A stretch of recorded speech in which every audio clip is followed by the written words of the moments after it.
Hey Hero fans, this is Todd. So today we're going to talk about how to make your own trapdoor for your Castle GraySkull. Now, when they made Castle GraySkull, the new one, they have this hole right here, and it's supposed to be for a stand for one of your flight vehicles.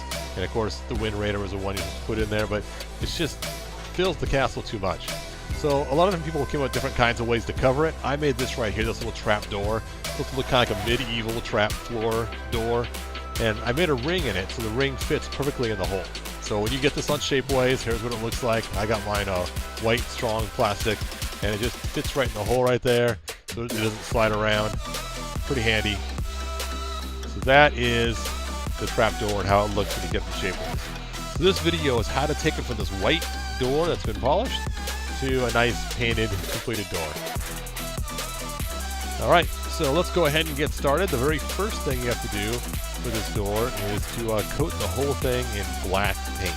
Now the black paint is going to be our base of this, or our standard, because you want the black to be on all the grooves and all the cracks. The trick to doing this right is, of course, to put a lot of black on there and scrub it in really good. I also have a whole bunch of different browns. I got a really dark brown, another dark brown, a regular brown, and then some white that I'm going to mix in later on for the highlights of the wood. So right now, let's just scrub this black on there. I'm going to do a really light coat first, just to kind of get it started. And you can see the details starting to come out in this sculpt of this 3D print. Now, it is funny. I know it sounds kind of weird to put a square peg in a round hole, but I kind of like the idea of this door. I know people have made like manhole covers and other things to plug this hole, but using this style, it just seems so much to fit better with the Masters of the Universe theme, this trap door on the floor. So again, add lots of black. You're going to get black all your fingers when you do this. This paint I use is a water-soluble paint, so it washes off very easily. So just go ahead and just scrub it in there. Get every little groove and crack and every little spot completely filled in with black.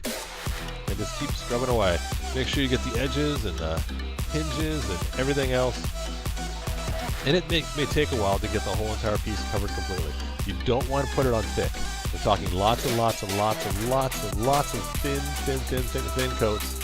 And these thin coats will then stack up and create this solid black mat we see here on this door.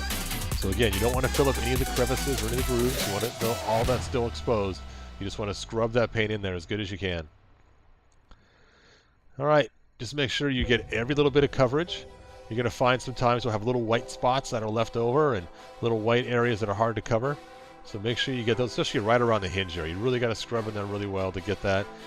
Another place that's hard to get to is right where the ring is that opens the door. Now, this particular door, the hinges don't actually work. It's just basically just for looks. But you can still pull it off and put things inside, so it's kind of fun. So, again, scrub it really well with the black. Now, don't worry about the bottom. Just keep the bottom white.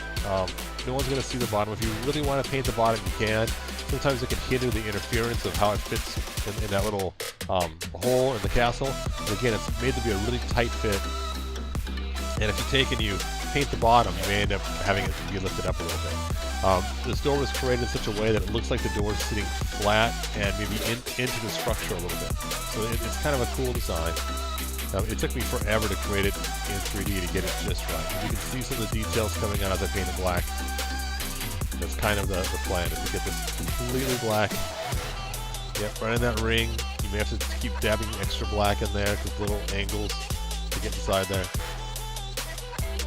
Alright, so after you have it all scrubbed completely black and you got every little crevice covered, you want to let this dry. You want to let it dry for 15-20 minutes. Then after it dries, then I'm going to come back. See, that's how it looks. You kind of see some of the details on there. Alright, so it's dry now. Let's take a really close look. And it looks like there's some little white spots still left, ever so slightly. So I'm going to take and I'm going to repaint those little black areas. See that little spot right there in the crevice? Just to make sure it's completely covered in black. So I'm going to go ahead and add more black to that, just to get them all completely covered and get every little spot covered, because you don't want any little white areas left. So it'll be very noticeable when you're done painting the whole entire thing. So make sure. It works really nice too to use an empty cup just to put on top, and that pretty much seals your paint in to keep it wet the whole entire time. I've actually had paint last a couple days doing this trick. So just take and put another cup on top, push it down a little bit pressure, and that will seal your paint right in instead of trying to cover it with plastic or something else. So again, I'm going down those lines, making sure that there's no white in the bottom of those lines of that wood. Just get it totally covered. Just double checking all the areas, so I don't want to have to repaint this black on again.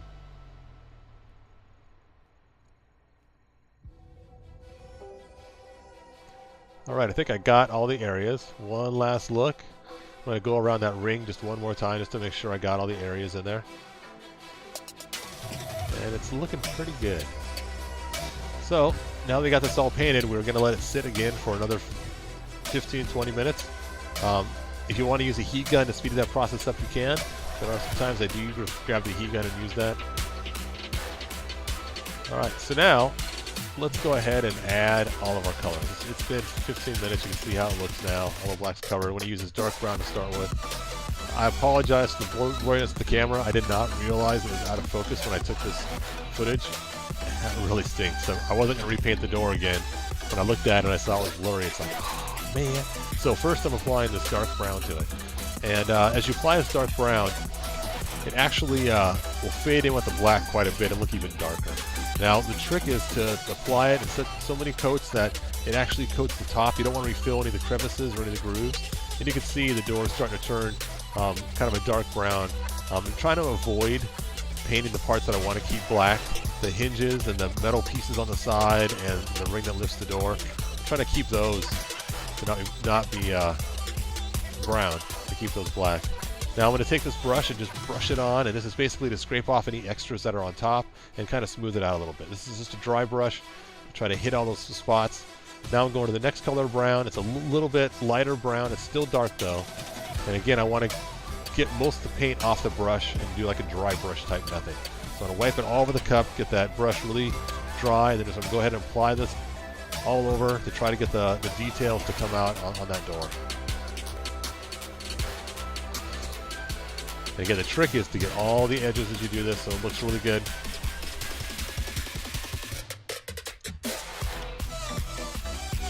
Alright, so now that that's dry, I'm going to go to the next color, and this is just the brown color. It's lighter than the other two, and again, I'm going to take and get it so it's like a dry brush. I want to put less on than I have the other ones. You don't want to cover the other colors, otherwise it defeats the purpose of using all the different layers. And again, you want to apply this all over. Make sure you're getting the wood grain to come out. Always check your edges. I found when I've painted these doors in the past that sometimes I'll miss a spot on the edge. Now I'm going to take and dry brush it off again to try to blend that in and knock off any extra highs. Now I'm going to mix white with that brown. This is just for a really highlight. In retrospect, I should not have made it so light, but it still looks good. I wish I kind of would have made it a little bit darker brown for this highlight step. For this one, I use a brush that's completely dry. This brush actually has glue on it, so there's no bristles. This way I can just scrape it across the top of the model and basically make it so that just the high edges get this highlighted brown. So a real stiff bristle brush. In this case, I have one that I put glue on it to make it so that the brush is completely stiff. And again, I'm just dragging it across with those really high features. Even the door will have lots of character. Now I'm going to take the dry brush and just dry brush all over and dry brush it really hard. That way I can just mush in all the colors together a little bit, make it so it's not so drastic. I'm now going to take and put a brown dry over the top of it. And this is just basically to make the highlights not so highlighted and to just kind of cinch all the colors together, make it so it looks like it's congruent and not separate. Alright, now I'm going to repaint all the black. If you don't do this step, it does still look cool. It looks like your black pieces have rust on them because the brown kind of touched it. I personally want the black to pop, so I'm actually redoing all the black, painting all the black parts. Sometimes you have to go back and retouch out the brown. That's okay if you have to do that. Right inside the middle of the ring, I had a little bit of issue where some of the brown didn't come out the way I wanted. It was too much black. So I'm going to go back in there and just retouch that up once I finish this black and get it all done.